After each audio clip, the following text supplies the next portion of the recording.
بسم الله الرحمن الرحيم الحمد لله رب العالمين والصلاة والسلام على أشرف المرسلين سيدنا محمد عليه أفضل الصلاة وأزكى التسليم. Mes chers frères, mes chères sœurs, salam alaikum wa rahmatullahi ta'ala wa barakatuh. Bienvenue pour cette nouvelle vidéo. Cette nouvelle vidéo, nous allons parler de Shahr Sha'ban. D'ailleurs, j'en profite pour vous présenter mes meilleurs vœux pour l'avènement de ce mois béni, le mois de Sha'ban, qui précède le mois de Ramadan, et pendant lequel les gens sont un peu insouciants, négligents, comme a dit le prophète sallallahu alayhi wa sallam. Le prophète a dit, lorsque Oussama ibn Zayd lui a posé la question, Ya Rasulallah, inni araka tasumu fi Sha'ban ma la tasumu fi baqi ash-shuhur. قال صلى الله عليه وسلم ذلك شهر يغفل الناس عنه بين رجب ورمضان وهو شهر ترفع فيه الأعمال إلى رب العالمين فأحب أن يرفع عملي وأنا صائم. Sadaqa Rasulullah sallallahu alayhi wa sallam. Donc le prophète Mohammed sallallahu alayhi wa sallam a dit le mois de Sha'ban est un mois négligé, pendant lequel les gens sont un peu insouciants entre le mois de Rajab et le mois de Ramadan, et c'est un mois pendant lequel les œuvres des gens sont levées vers Dieu subhanahu wa ta'ala pour être exposées devant Dieu subhanahu wa ta'ala. Et moi j'aime, comme a dit le prophète sallallahu alayhi wa sallam, moi j'aime que mes œuvres soient exposées devant Dieu pendant que je suis en train de pratiquer le jeûne.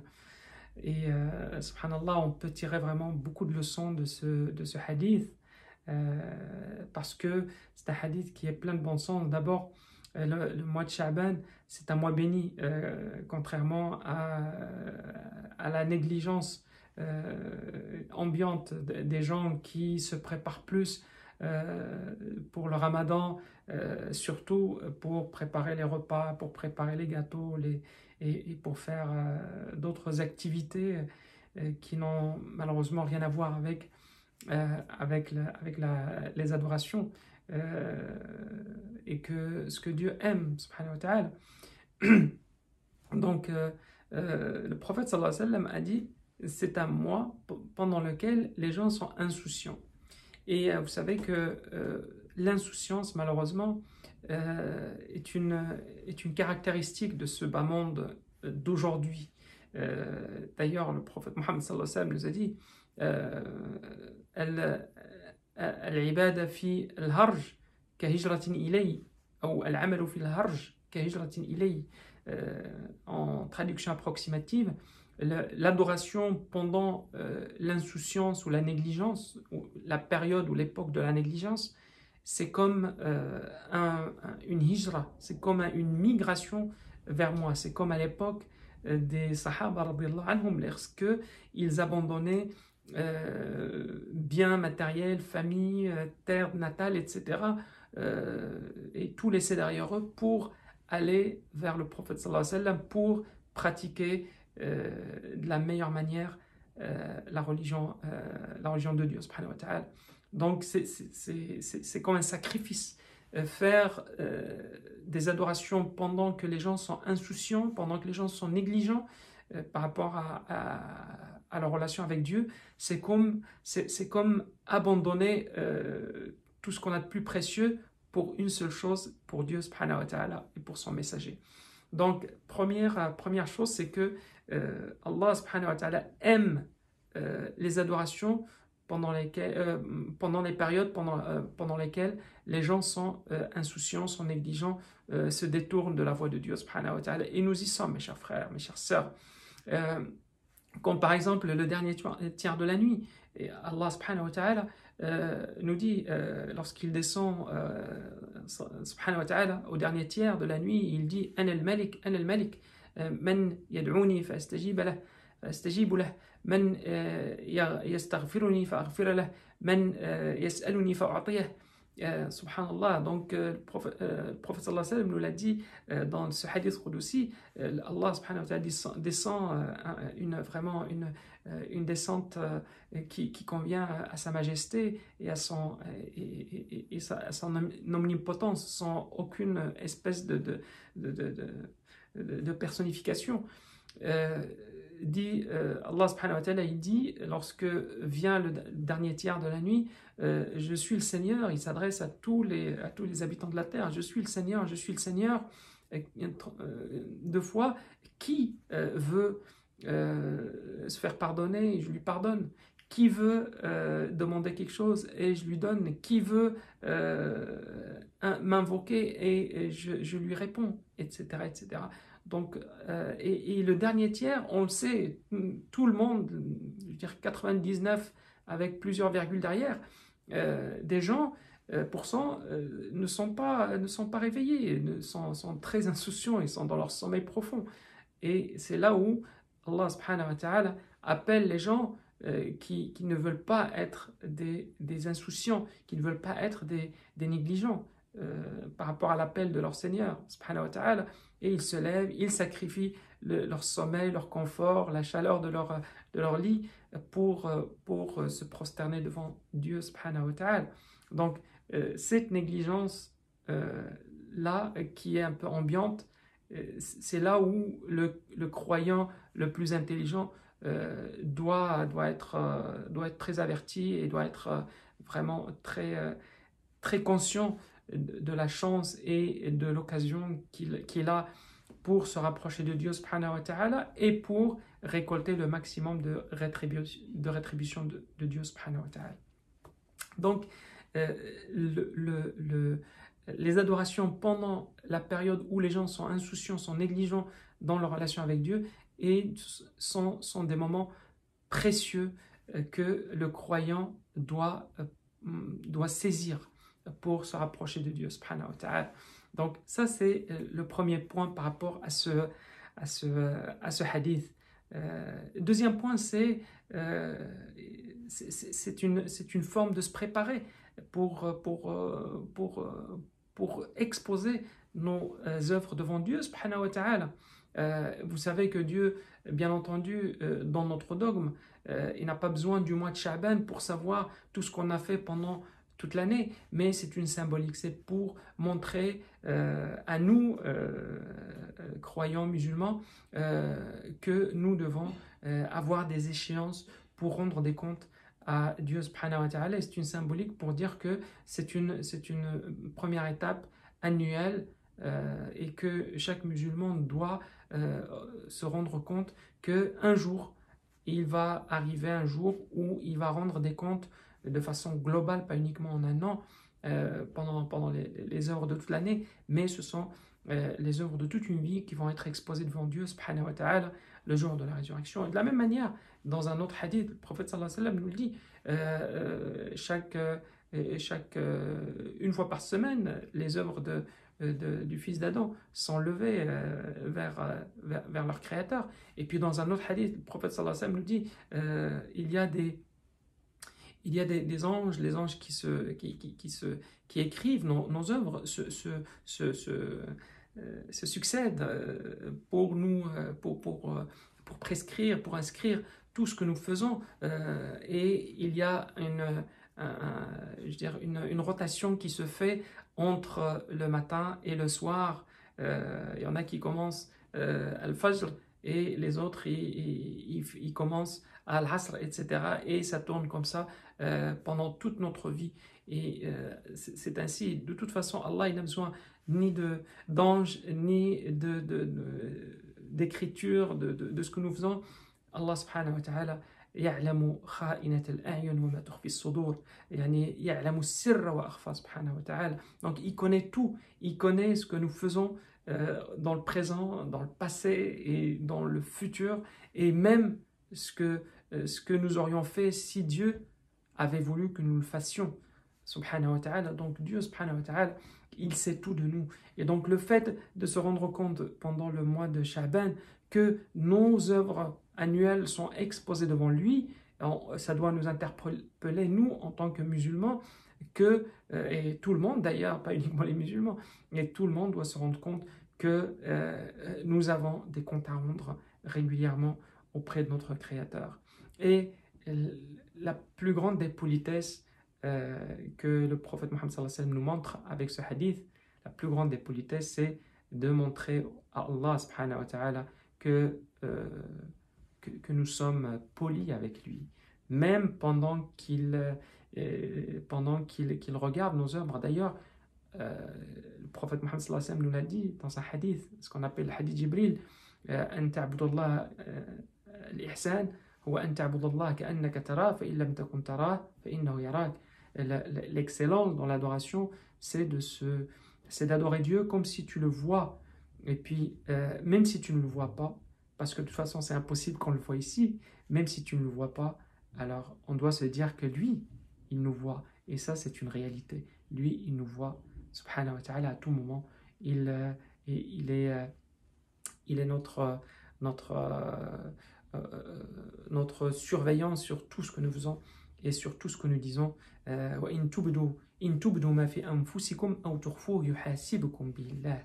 Subhanallah, même les choses avec lesquelles, qui sont vraiment à l'intérieur de nos poitrines, Allah subhanahu wa ta'ala les connaît. Donc, ce hadith, il englobe vraiment un certain nombre de choses, d'enseignements que nous devons saisir. Donc, mais au-delà de tout ça, c'est un hadith qui nous montre que le prophète sallallahu alayhi wa sallam également se préparait pour le mois du Ramadan avec la plus belle des manières, avec beaucoup de jeûnes. Et vous savez, comme toute grande occasion, que ce soit un examen, que ce soit une compétition sportive, que ce soit un commerce ou quoi que ce soit, nous devons nous préparer au préalable. Alors vous imaginez pour le Ramadan, dans la rétribution de Dieu subhanahu wa ta'ala, et rien de moins qu'un paradis aussi vaste que les cieux et la terre. Donc cette occasion en or qu'est le Ramadan a besoin que nous nous préparions psychologiquement, physiquement, mentalement, spirituellement. Et d'ailleurs, le prophète lui-même, donc cette multiplication du jeûne du mois de Sha'ban, c'était vraiment pour nous montrer, nous, effectivement, que il faut se préparer. Il faut préparer ce cœur et ce corps pour accueillir de la plus belle des façons le mois de Ramadan. Parce que si on ne jeûne pas pendant le mois de Sha'ban, les premiers jours du mois du Ramadan vont être extrêmement difficiles sur le plan physique, d'abord, avant que ça soit sur le plan spirituel. Sur le plan physique, bien entendu, le temps que le corps s'adapte de façon biologique vraiment à une diminution de l'apport calorique, à une diminution de l'eau, de l'oxygène, etc. pendant la journée, et bien évidemment, il va y avoir un peu de fatigue, il va y avoir un peu de stress aussi, etc. Et puis ça, c'est quelque chose qui peut nous amener à négliger la partie adoration.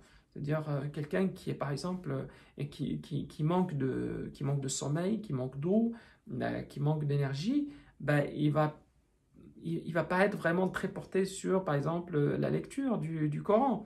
Parce que, qu'on le veuille ou pas, oui, bien sûr, c'est quand même un travail cérébral. Lire le Coran, c'est un travail cérébral et qui demande de notre part un certain effort et un peu d'énergie. Donc, si nous arrivons vraiment le premier jour du Ramadan et que nous nous tordons de douleurs, des maux de tête, douleurs au niveau du ventre, etc., évidemment, nous allons avoir du mal à nous préparer pour faire des adorations de façon convenable. Donc, c'est pour ça que nous nous préparons pour le Ramadan avec un peu plus de jeûne pendant le mois de Sha'ban. De la même manière qu'on fait, par exemple, Raghibat al-Fajr, ou مثلا النوافل qui précèdent ou qui succèdent aux prières obligatoires, donc surtout celles qui précèdent, comme par exemple la Raghibat al-Fajr, comme j'ai dit, comme par exemple les prières avant le Dohr ou la prière avant le Maghrib ou après le Maghrib, ou la prière avant l'Isha, ou par exemple Al-Qiyam. Toutes ces prières, les nawafil ne sont là que pour nous préparer vraiment spirituellement pour faire et accomplir les prières obligatoires d'une façon très convenable. Donc, voici comment est-ce qu'on peut, chers frères, chères sœurs, comment est-ce qu'on peut se préparer profiter de ce mois de Sha'ban pour se préparer de façon spirituelle à l'avènement du mois du Ramadan, dont je rappelle, il ne reste que peut-être 3 semaines et demie ou tout au plus 4 semaines. Donc tout d'abord, il faut vraiment renouveler la foi en Dieu, subhanahu wa ta'ala, renouveler l'intention du monothéisme, de l'unicité de Dieu, subhanahu wa ta'ala. Renouveler notre foi, ce n'est pas un luxe que nous nous offrons, non, c'est une obligation. D'ailleurs, le prophète Mohammed sallallahu alayhi wa sallam nous le dit. Inna al-iman la yakhluq fi jawfi ahadikum kama yakhluq al-thawb.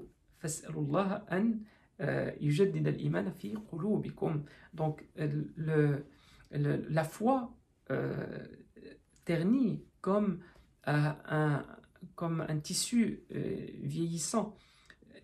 Et le conseil que le prophète sallallahu alayhi wa sallam nous donne, alors demandez à Allah, à Dieu, qu'il renouvelle la foi dans vos cœurs.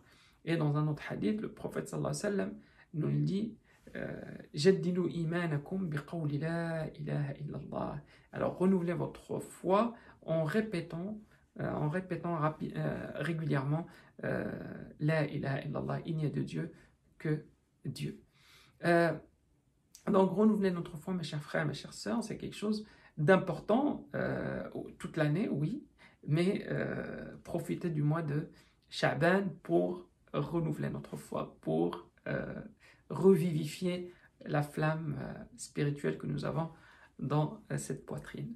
Donc, le deuxième point que nous devons accomplir pendant ce mois sacré, renouveler le repentir à Allah subhanahu wa ta'ala, et se dire que le prophète sallallahu alayhi wa sallam lui-même, il se repentait, il renouvelait le repentir 70 fois par jour. Parfois, dans un autre récit, le prophète sallallahu alayhi wa sallam renouvelait son repentir 100 fois. Subhanallah, inni la astaghfirullah 70 marra fil yawm, comme a dit le prophète sallallahu alayhi wa sallam. Le troisième point, c'est de délaisser un certain nombre de mauvaises habitudes. Comme par exemple ceux qui fument, ceux qui fument, qui profitent vraiment de l'avènement de ce mois de Sha'ban qui précède le mois de Ramadan pour vraiment demander à Allah subhanahu wa ta'ala pour qu'il délaisse cette mauvaise habitude. On ne rentre pas là dans le détail juridique islamique. Est-ce que c'est halal ou haram? Non, au bas mot, c'est quelque chose qui est complètement détesté par Dieu subhanahu wa ta'ala. Parce que il n'y a à travers cette mauvaise pratique que des mauvaises choses. Que des mauvaises choses, que ce soit au niveau des maladies, que ce soit au niveau de gaspillage d'argent, etc., etc. Donc, essayons de délaisser un certain nombre de mauvaises actions que nous aurions accumulées pendant les derniers mois, les dernières années. Donc, profitons de ce mois, mes chers frères, aussi de perdre un certain nombre d'habitudes comme par exemple la mauvaise langue, comme la médisance, comme par exemple un certain nombre de choses que nous savons au fond de nous-mêmes, ça ne fait pas plaisir à Dieu subhanahu wa ta'ala, ça ne donne pas de nous une bonne image vis-à-vis de Dieu subhanahu wa ta'ala. Donc, et chacun de nous est capable de faire sa mea culpa, son propre examen de conscience, si on veut dire. Donc, la quatrième chose, mes chers frères, c'est de multiplier les nawafil et les adorations. On ne parle pas des adorations obligatoires, mais des surérogatoires. Donc, c'est quelque chose qui va nous permettre encore une fois, d'augmenter notre foi. وما تقرب عبدي إلي بشيء أحب إلي مما افترضته عليه ولا يزال عبدي يتقرب إلي بالنوافل حتى أحبه. Donc, et tant que le musulman continue à pratiquer des nawafil, des prières, des adorations surérogatoires, je continuerai par augmenter son amour en moi. Donc Allah subhanahu wa ta'ala aime les croyants, aime les serviteurs qui multiplient les nawafil parce que c'est le moyen d'agréer et d'avoir l'amour de Dieu subhanahu wa ta'ala. Le cinquième point, mes chers frères, mes chères sœurs, c'est la lecture du Coran et la méditation du Coran. Donc on l'a déjà dit et répété plusieurs fois, on ne le dira jamais assez. Vous savez, le mois du Sha'ban, beaucoup de salaf, beaucoup de savants musulmans l'appellent le mois des Qurra, le mois des récitateurs du Coran. Certains même, ils fermaient boutique, ceux qui sont commerçants, ils arrêtaient toutes leurs activités pour se consacrer entièrement à la récitation du Coran pendant le mois de Sha'ban, bien sûr en préparation du mois du Ramadan, parce que le mois du Ramadan est le mois du Coran par excellence. Shahru Ramadan alladhi unzila fihi al-Qur'an. Donc ce mois pendant lequel a été révélé le Coran, et c'est un mois qui mérite de notre part une préparation, comme j'ai dit tout à l'heure, au même titre qu'un étudiant qui se prépare pour un examen. Donc on ne peut pas arriver le mois du Ramadan et se dire bon on va clôturer le Coran ou on va réciter le Coran complet pendant un laps de temps, etc. Donc bien sûr ça demande de nous une préparation préalable. Sixième point, mes chers frères, mes chères sœurs, c'est essayer de pratiquer les prières obligatoires dans la mosquée. Et nous avons la chance, bien sûr, ces temps-ci, d'avoir les mosquées maintenant réouvertes dans notre région, du moins dans notre région de Québec. Alhamdulillah, Dieu subhanahu wa ta'ala nous a facilité les choses à ce niveau-là. Donc, nous pouvons accueillir jusqu'à 100 personnes dans nos mosquées, pour ceux qui ont la capacité et l'espace pour accueillir 100 personnes. Donc, on n'a pas d'excuses maintenant, il y a presque plus de confinement. Donc avant, je parle du mois de Sha'ban, je ne parle pas du Ramadan. Ramadan c'est autre chose, Inch'Allah. Mais pendant le mois de Sha'ban, on doit multiplier nos visites aux mosquées, Inch'Allah. Septième point, mes chers frères, mes chères sœurs, c'est le dhikr, les invocations, le rappel de Dieu subhanahu wa ta'ala. Comme j'ai dit au début, le premier point c'est de renouveler notre intention notre intention et notre foi en répétant et en multipliant les invocations, le fait de dire la ilaha illallah. Et le prophète sallallahu alayhi wa sallam, subhanallah, nous a tellement parlé de dhikr et de ses mérites que nous devons bien sûr le pratiquer tous les jours, toute l'année, mais pendant le mois de Sha'ban, nous devons profiter justement de toutes ces moments de privilégiés pour le dhikr, comme le matin après le fajr et le soir après le maghrib. Ça c'est très important. Et Allah subhanahu wa ta'ala nous le dit, أتل ما أوحي إليك من الكتاب وأقم الصلاة إن الصلاة تنهى عن الفحشاء والمنكر ولذكر الله أكبر. ولذكر الله أكبر. Et l'invocation de Dieu est encore meilleure que la récitation du Coran ou la prière obligatoire ou surérogatoire. Donc, subhanallah, يعني إن في خلق السماوات والأرض واختلاف الليل والنهار لآيات لأولي الألباب الذين يذكرون الله قياما وقعودا وعلى جنوبهم إلى آخر الآيات.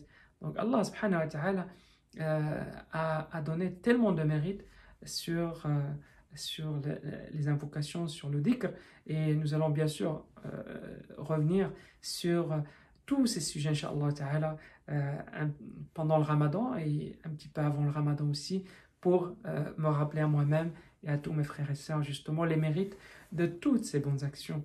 Donc, nous terminons, Inch'Allah Ta'ala, ce dars euh, par un point qui est bien sûr qui est très important, qui est celui de multiplier toutes les bonnes actions, de manière générale, les bonnes actions,